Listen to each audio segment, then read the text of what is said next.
All right, we haven't talked about Europe since we were talking about Rome. You remember? And that's been quite a while now, probably 3 weeks, 4 weeks, something like that, when we talked about Rome. And you remember that Rome ended with the invasion of a lot of Germanic peoples. These Germanic tribes, as they're often called, invade, or some people say migrated. Anyway, they come in and they take over. I'm going to have a map that's going to show you. You have Vandals. There were Visigoths, Ostrogoths, and lots of other groups. Well, the Ostrogoths are the ones who move into Italy itself, and they believe that they are following in a tradition of the Romans, preserving the Roman way of life. Part of the problem was, and I need to mention that here, is that several of these Germanic groups were converted to a form of Christianity that Christians in the West felt was not legitimate, was not orthodox. They followed the teachings of a guy named Arius. They're sometimes called the Arian Christians. Now, it's got nothing to do with like white supremacists of today.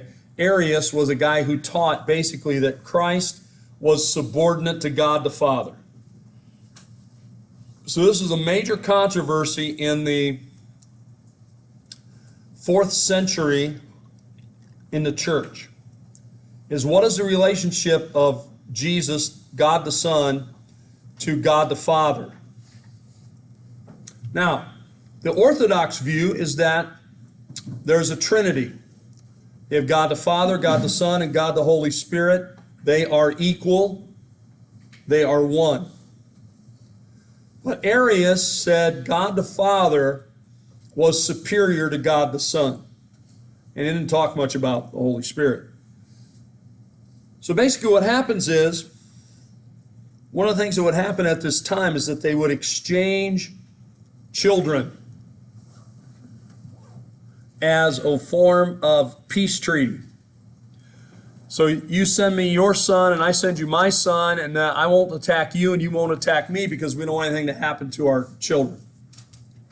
Well, that's what happened, and one of the guys who was exchanged to the Goths learned their language because he lived there for like 10 years. He knew the language, he knew their customs, he knew the people, and when he was released, he decided that he was going to go back and he was going to become a missionary to the Gothic people and take Christianity to them. And that's what he did. Except his form of Christianity was this Arian Christianity, the teachings of Arius, and therefore he had a view of Christ that was diminished, subordinate. And so he went to the Gothic people. He knew their language, but they had no written language. It wasn't written. So he devised a way of writing it. He created an alphabet. It's called the Cyrillic alphabet. He created the alphabet, and he figured out a way to write their language, and then he translated the Bible into that language. So it became the Gothic Bible. But when he translated it, the passages that talk about Christ and God the Father and Christ the Son, he translated them in such a way that it made it clear in his translation that Christ was subordinate to the Father, not equal. So these people are converted to this kind of Christianity, and they believed that they were Christian, but the other Christians in the West said, no, you guys are not true Christians. You're not real Christians or whatever, because you have a wrong view of Christ. So we have to understand that to really understand some of the things that happened in Europe in the aftermath of that. So I guess it also points out how important it is to have your theology correct, I guess. and how important it can be when somebody goes as a missionary to have the right teachings, because it can affect a lot of people for a long time. Well, eventually, the group that emerges as the most important group of the Germanic people in the West are the Franks. Along with their neighbors, the Beans, they had a pretty good meal. They had Franken beans. Was it no, that last part's not true. All right, but the Franks. The Franks are Germanic people who were never converted to Christianity, never converted to this kind of teachings of Arius. So when the Western Christians encounter them, they are pagan. And in fact, a lot of their pagan ideas are a lot like our Halloween.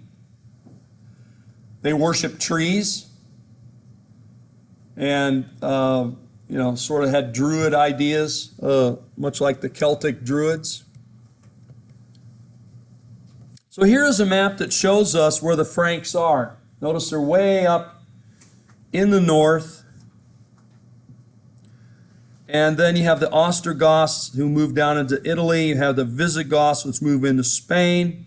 You have the Vandals who move into North Africa. So down here are the Vandals, Visigoths, Ostrogoths, the Franks. And then a lot of other groups like Frisians, Saxons, Burgundians. There will later be Lombards we'll talk about. These are all different Germanic groups. Okay? So you can see the old Roman Empire is divided up into a lot of smaller groups at this point. By the way, Vandals will go from North Africa and attack Rome and vandalize it. That's where we get our word vandalism, because they came in and destroyed stuff, knocked things over. The Ostrogoths means the Eastern Goths. The Visigoths means the Western Goths. All right, well, let's talk about the Franks then. I always tell you can find some good names for children. Here are two. Clovis. Your son could be named Clovis. Very powerful Frankish king who converts to Christianity and leads his people to Christianity. Okay, there you go, Clovis. Okay, what if you have a little girl? Clotilda. It's a beautiful name. Clotilda is his wife. It's actually Clotilda who was the Christian first, and she was the one who influenced her husband, most people believe, so that he actually did convert. She was influential in him becoming a Christian. And here we see an artistic depiction of him becoming a Christian, of being baptized in what looks like a big goblet, a big ceramic thing. I don't know if that's actually what it looked like, but this is him being baptized, and he's now going to be a Christian Germanic king. And the Germanic people also had an idea of follow the leader. So since he converted to Christianity, most all the Franks convert to Christianity because of his influence in a short period of time. Okay? So the Franks become a Christian Germanic kingdom that's following the Western view, that is, the idea of the Trinity. And they become big allies of the Bishop of Rome, or what we might call the Pope, as well. So Clovis then will start what is known as the Merovingian dynasty. He's quite powerful, but his sons are weak. And since his sons are weak, they begin to, I guess, get also lazy. You know, because you might think, well, if you're the king, that's great, you get to do whatever you want. But you would find out if you were king that a lot of your time would be taken up with dealing with matters of your kingdom, right? You may not be interested in that.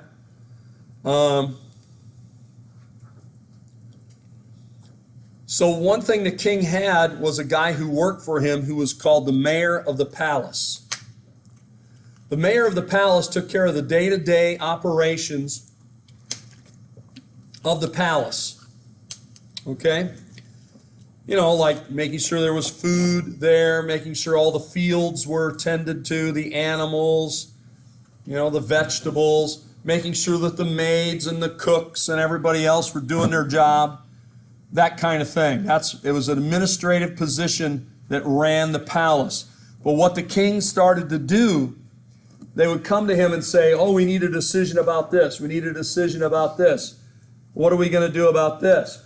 And increasingly, the king started to say, the mayor of the palace is going to take care of that stuff. Go talk to him. I don't want to talk. I don't want to deal with that.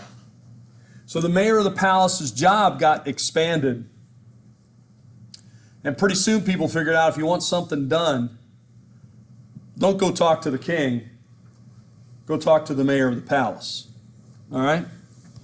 And this will be the first step in the rise of a new dynasty, which are called the Carolingians. Now, here's another good name for a son, Pepin. Pepin of Heristal becomes the mayor of the palace. You can see him on a postage stamp here from Belgium. Looks like a pretty powerful guy, right? A warrior. He's got a battle axe. He's got a sword. He got a cape or something and a crown. This guy went into battle and he won back Clovis's territory from people who had rebelled against it and reunifies much of Clovis's territory. And in response, he went to the king, and the king said, okay, Clovis, since you did all this for me, I'm going to give you one thing. What is it you want? He said, I want the mayor of the palace position, the mayorship, to be hereditary. So that means I want my son to be the next mayor of the palace, and my grandson, and so forth. So this was the first step in transition from Merovingians to Carolingians, because now they had a hereditary post. Well, Pepin's son was also a famous guy. His name is Charles, so a name that is not as unusual, I guess, as Pepin or Clovis. Charles earns the nickname the Hammer or the Hammerer. We've mentioned him before. Does anybody remember? What's that? The Battle of Tours, exactly. Give yourself an imaginary gold star. Yes, the Battle of Tours. And who else? Somebody else tell me what happened at the Battle of Tours. Why is it important? Would let her do it, but she's already got a gold star. Anybody remember the Battle of Tours? I think that was one of your terms, wasn't it? He beat back a bunch of Arab Muslims. Yes. This is where the Muslims are defeated at Tours, Battle of Tours, the Battle of Poitiers. It's in France, and he pushes the Muslims out of France back into Spain, and it sort of ends the advancement of Muslims into Europe. Because of this, he becomes a hero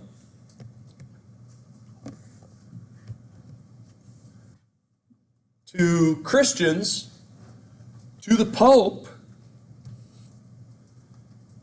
and Charles Martel, or Charles the Hammer, solidifies his place in history and wins the gratitude not only of Frankish people, but of all Christian people in Europe because of the threat of the Muslims. Okay? Now, another thing that Charles does is he helps a guy named Boniface. Boniface is an important person in this story of the Germanic people in Europe. Because Boniface is sometimes called, what's that? Anybody know? The apostle to the Germans. The one who was sent out to the Germanic people. And Boniface will in fact convert many Germanic people to Christianity. Like I told you, the Germanic people actually worshiped trees. They would gather around trees. They would sing songs. They would decorate trees. Any of this sound familiar? O Tannenbaum, O Tannenbaum. You ever heard that song? O Christmas tree, and decorating the tree. This really comes from Germany, and it's sort of the Christianization of this idea of the worship of trees. So I'm not opposed to Christmas trees. I'm just telling you it seems like a strange thing, but they Christianize it. They say, well, it's an evergreen tree because evergreen is like everlasting life, and this represents the birth of Christ bringing everlasting life. And so they take the customs of the people and they Christianize them. And so the Christmas tree is one of those things that enters into our culture that way. They also, by the way, would eat horse meat. They would sacrifice horses and eat them in a ceremony. This is why in most Western cultures nobody eats horses, because there was a stigma placed on horse meat. And in fact, it became illegal in Europe to eat horse meat because it was a way to prosecute Druids who the priests would kill horses and they would eat the horse meat. So today, if you want to get horse meat, it's hard to get unless you go to IKEA and buy their hors d'oeuvres. A lot of their hors d'oeuvres have been found. You can look it up, made out of horse meat. They're meatballs and stuff. They've been found to have a lot of horse meat in the IKEA hors d'oeuvres. I guess because it's tasty. Burger King uses horse meat. See? It never stops.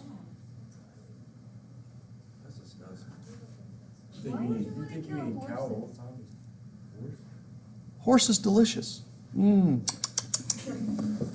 It tastes great. Okay. Well, it is Halloween, so maybe you can have a horse burger.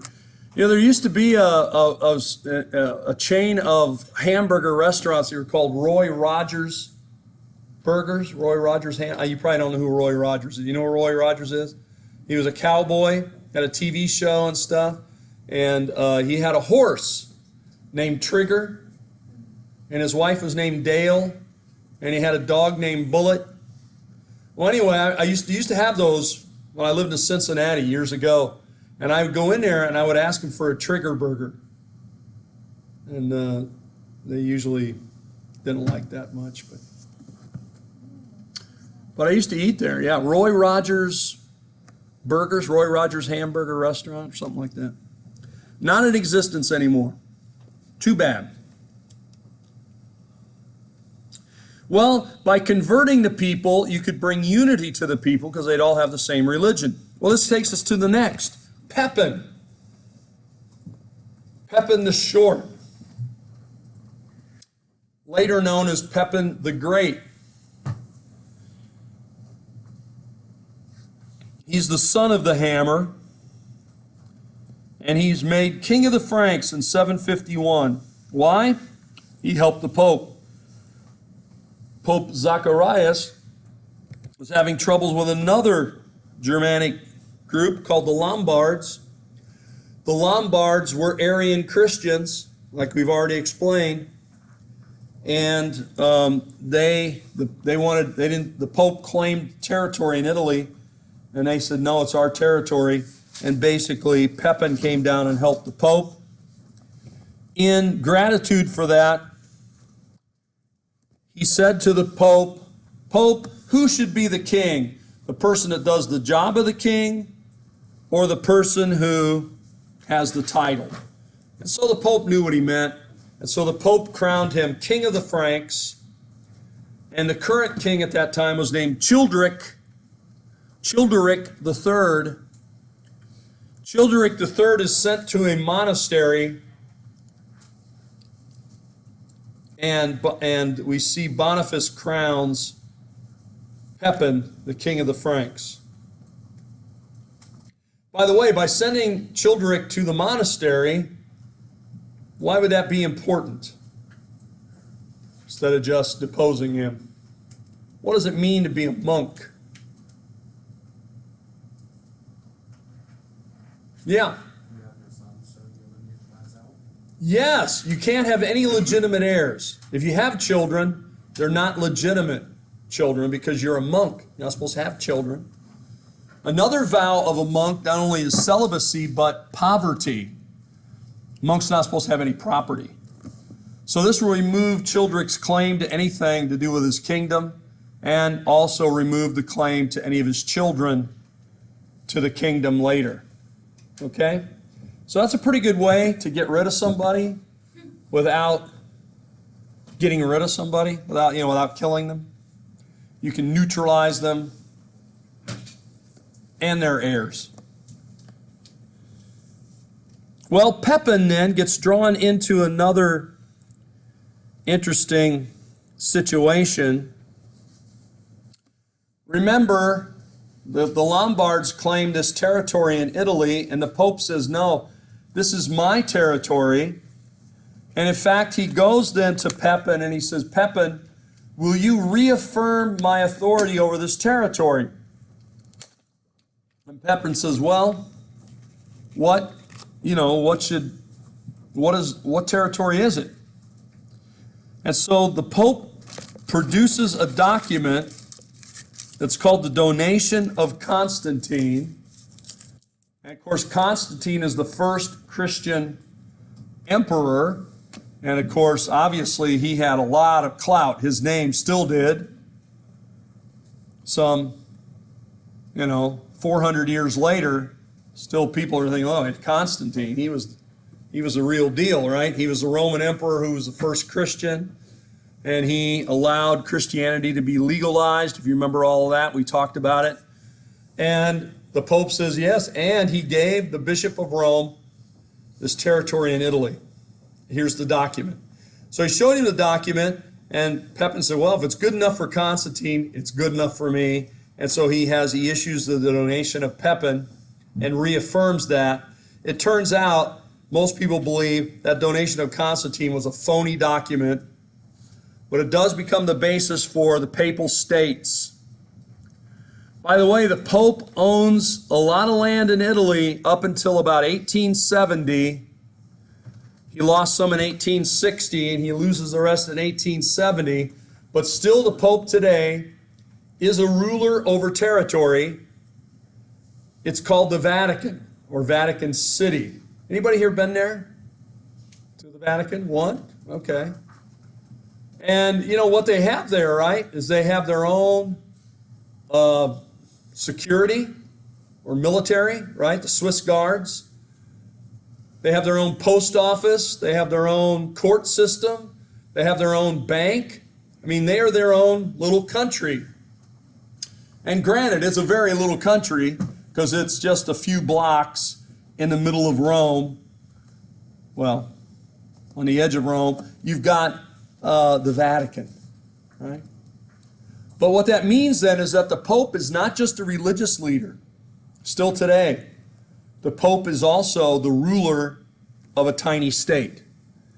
And with that role, the Pope can then send his legates, his representatives to the United Nations, to the United States, to other countries, and be received as a ruler of a small country.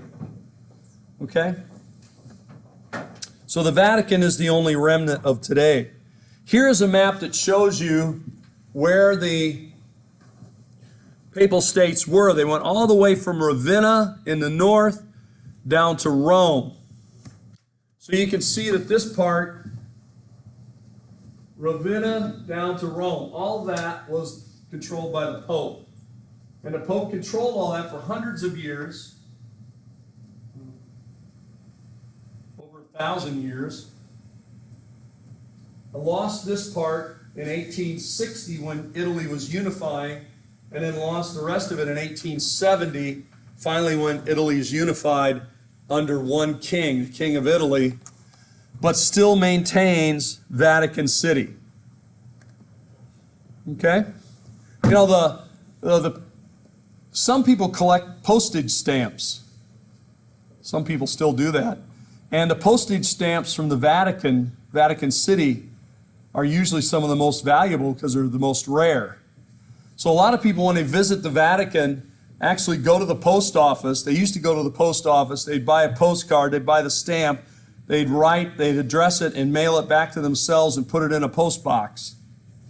It would then get stamped at the Vatican, canceled, and it would be mailed to their home. The problem is the mail system in Italy, in Rome, in Italy, is notoriously bad.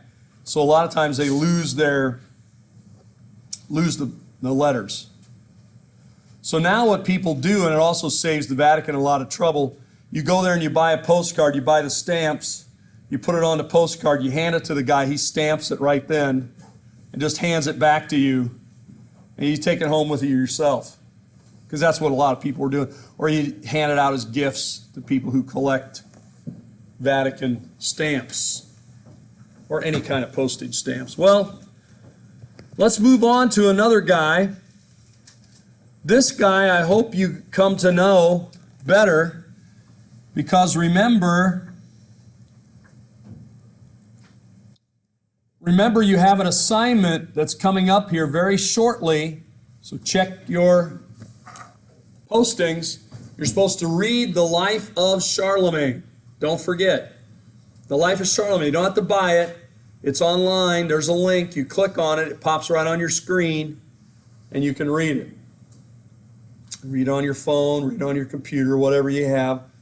You could print it out if you wanted, but it's basically something that was written, think about it now, more than 1,000 years ago. Like 1,200 years ago, this was written. It was written in Latin. It's been translated to English, and you can read it. It's written by Einhard, who is a guy who knew Charlemagne. He were contemporary, and he worked for Charlemagne. Well, Charlemagne has several names.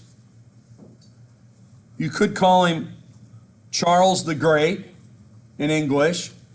You could call him Karl de Gross in German. You could call him Carlus Magnus in Latin. And in French, they call him Charlemagne. And that's usually the name most people use, which also means Charles the Great. His biography, written by Einhard, a contemporary of him, a scholar, writes this, and this is important for a variety of reasons. One reason is it gives us insight into the life of Charlemagne, into his, the way he lived. It's also the first biography in probably about 400 years. 350, 400 years. Nobody had written any biographies because things were in so much upheaval that there wasn't really, and a lot of people didn't know how to write, and a lot of people had a lot of things to worry about, like finding enough food to eat and stuff. They weren't sitting down writing biographies. So, you probably go from about the time of the biography of St. Augustine, which is actually an autobiography, to the biography of Charlemagne. So, probably since the 4th century here until the 9th century without any other biographies in the West. Well, the biography describes him as a large man. Einhard describes him as being over 6 feet tall. Most of the people at the time were maybe 5'5", 5'8", would be tall. He was over 6 feet. 6'2", 6'3", maybe more. So he was, not a foot taller than everybody else, but he was several inches taller than most everybody. Also a large man. He liked to hunt. He liked to be outdoors. He liked to go to battle. He went to battle all the time. He'd ride his horse and go out in the battle, ride his horse and go hunting. He was also a religious man. He ordered that a chapel be built adjacent to his palace, connected really, and he could just go, and he had a special chair he would sit in up in the balcony, and he would go to chapel, according to Einhard, basically every day. Every day he was at his palace, he would go to chapel. He would go to the service. In a chapel he had paid to have built. But he spent a lot of time out fighting as well. And he is able to add a lot of territory. He doubles the territory of his father. So you see the darker green area is the area that he adds. The lighter green area is the area that he controls. He even defeats some Muslims down in Spain. The Spanish March, he adds the northern part of Italy, Bavaria. He fights the Saxons many times, and the Lombards. He led 50 military campaigns in his adult life. So this means he went on a military campaign basically every year. In some cases, more than one a year. He defeats the Lombards in 774. He reconfirmed the donation of Pepin. He conquers the Saxons many times and doubles the land ownings of his father. In fact, he would conquer the Saxons, and he would forcibly baptize the Saxon leader.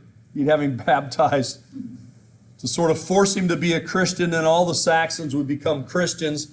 And then, either that leader or the next one would say, no, we're not following that. We're not Christians. We're not going to follow this. We're not going to do it.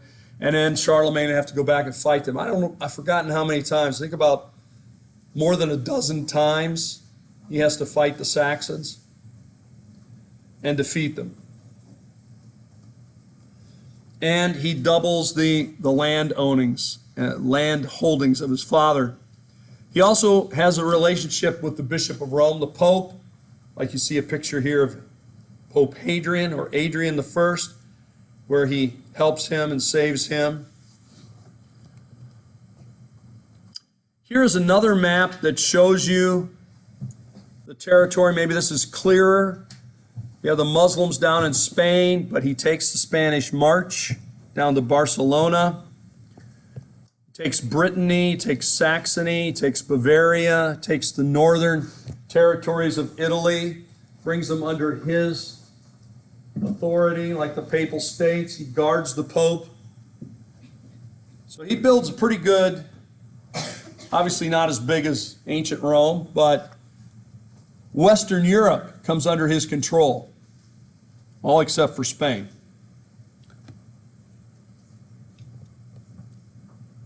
And he's Christian. He also brings about a rebirth of learning.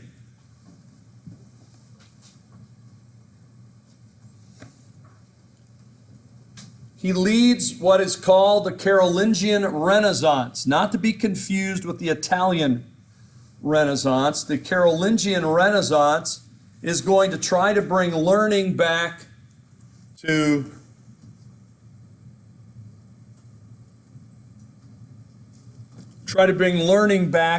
his empire, his kingdom. So he goes and he gets the place where the most educated people are, and that was in England at the monasteries. And he brings these learned monks like Alcuin back. They even revised the way people were writing because it was so messy you could hardly read it. So Alcuin revises even the way the letters are made. Makes sure that the clergy and the monks know how to read and write, which many of them did not. Begins to copy manuscripts and bring manuscripts and copy them and send them around. This is when Einhard writes his biography that I'm asking you to read. And monasteries are changed into a place of learning and a place of copying of manuscripts. And it also, we see where clergy are becoming used in his administration. The word clergy is related to the word cleric or clerical work. Does anybody know what clerical work means? People that do paperwork. Yes, office work we might call it, or paperwork. Keeping of records, filing, making sure you can retrieve records, receipts, or whatever. Yeah, so if you saw an ad for a job and it said you'd be required to do clerical work, it would mean you'd have to know how to type things and file things and restore or store things, retrieve things like that. Well, to be able to do that, you have to know how to read and write. And the only people that know how to read and write are the clergy. So the word clerical actually comes from the word cleric, and that's related to the word clergy. And so Charlemagne is using the clergy in his administration to keep records. If you wanted to write a message, let's say there's a new law or a new tax or whatever, someone would dictate it to a room of people much like this who knew how to write, and then they would copy it. I would read it, I'd read a line, you'd write a line, and then we would get 30 copies. Those 30 copies would then go out to 30 parts of the empire, the kingdom, and then everybody would know this is the way we're going to do this, this is the new law. The problem was a lot of people couldn't read, so you'd have to have clergy at the other end read it. So you have clergy at this end write it, clergy at the other end read it, and they have to be reading it to the administrators because a lot of them could not read or write. Well, anyway, he's going to use this for his kingdom. Alcuin will even create a new alphabet. He also sends out what are called messengers or missi dominici, those sent by the Lord to check up on the leaders to make sure they were implementing his laws and they had the authority of Charlemagne. So they come back and report to him, the guy down here in this town, he's not really doing what you're asking him to do. Now, another important event in the life of Charlemagne is the fact that he becomes an emperor. He goes from being king of the Franks, he'll still be king of the Franks, but then he will be named emperor of the Holy Roman Empire.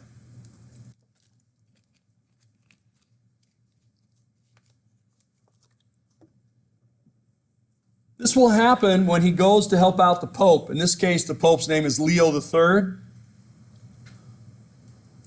Leo III was being threatened, and in fact, he was kidnapped. And in fact, the Lombards cut his tongue out. They didn't like what he was saying. Kind of hard to talk without a tongue. Certainly to talk clearly. After Charlemagne had released, saved the Pope, he decided it was close to Christmas time, so he would stay in Rome for the Christmas service. And so on Christmas Day, this is about the roundest date in history you can get. Christmas Day, 800, in Rome, Charlemagne is crowned the Holy Roman Emperor by Pope Leo III.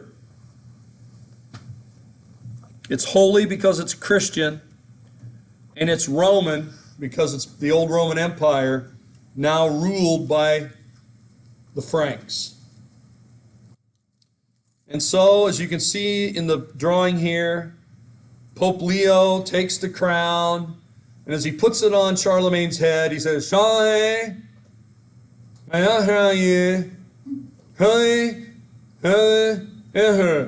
well, not exactly like that because he did it in Latin. But he didn't have a tongue, is what I'm trying to say. So I don't know exactly how it sounded, but I have to imagine it sounded a little strange to everybody. Here's another drawing of it. All right? This will now set up a situation whereby the Pope has crowned the emperor. This will become a problem. This will become a question.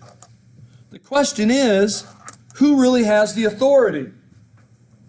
Does the emperor have authority? Or does the Pope have the authority? Does the church or the state? Well, most of the popes and the people in the church say, well, we got the authority. Why? We're the ones that crowned you. If I crowned you, I can uncrown you, right? Just like what your mother's probably said to you, I brought you into this world. I can take you out of this world. If I gave you life, I can take away your life. If I made you emperor, I can make you not the emperor. Well, this is debate that goes on for many years, centuries really, in Europe. The Pope crowning the emperor. So much so that when Napoleon becomes emperor, guess what? He doesn't let the Pope crown him.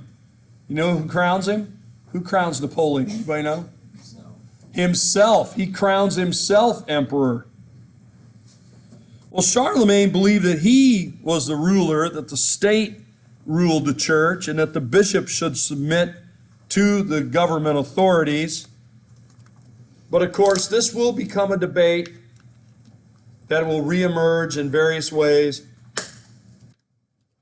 for centuries. Who really has the power?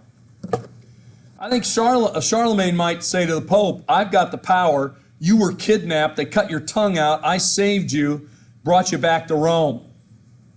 If it wasn't for me, you'd still be kidnapped up there with the Lombards. So I spent a lot of time making this graphic. Hours.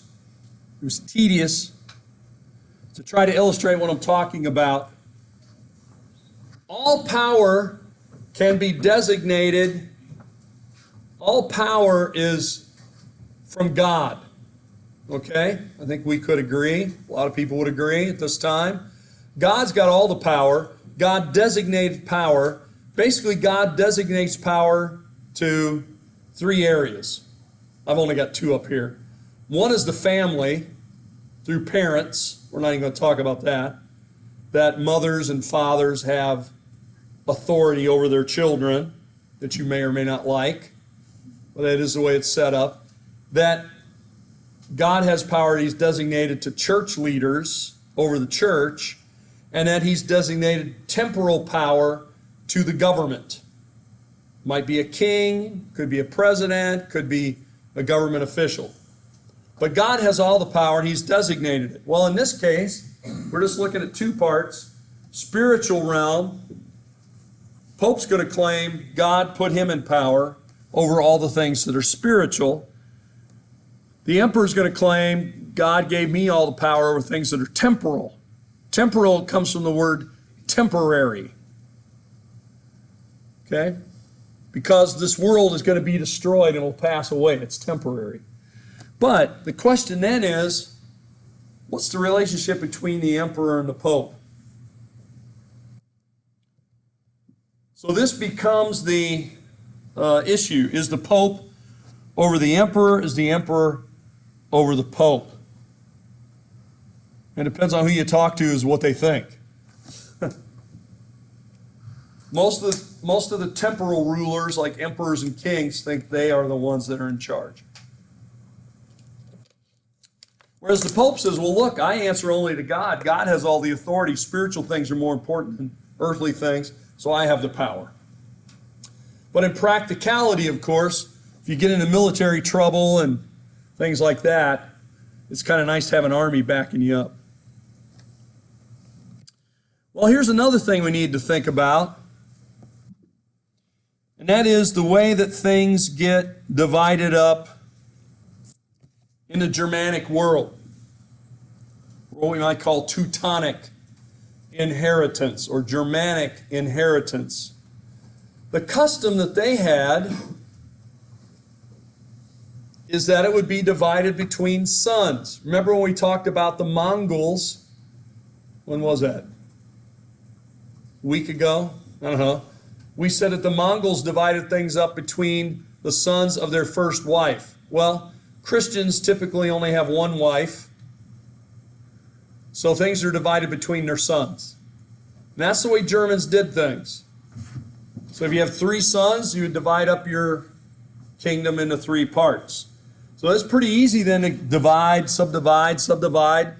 This is part of what happens in Germany, where you go from having one large state of Germany to having 300 small principalities in Germany in just a couple of hundred years. This will fragment the kingdom. So when Charlemagne dies, he spent all of his time creating this big kingdom. What's going to happen to his kingdom? He's got 2 sons. You might say, well, they're going to divide it in half. But Charlemagne had a plan for that. Before he died, he sent one of his sons off to the monastery. He chose one son, and he gave it all to him. His name was Louis, often called Louis the First, and he often has the name the Pious. And here you see a drawing of Louis on the right of the screen. You see Louis holding a cross. You see a halo around his head, and you see it's written into a text. It has a lot of letters all over it. Louis was a big supporter of the church. He's considered to be a very pious man. Louis the Pious then will hold together Charlemagne's territory until his death in 840. In 840,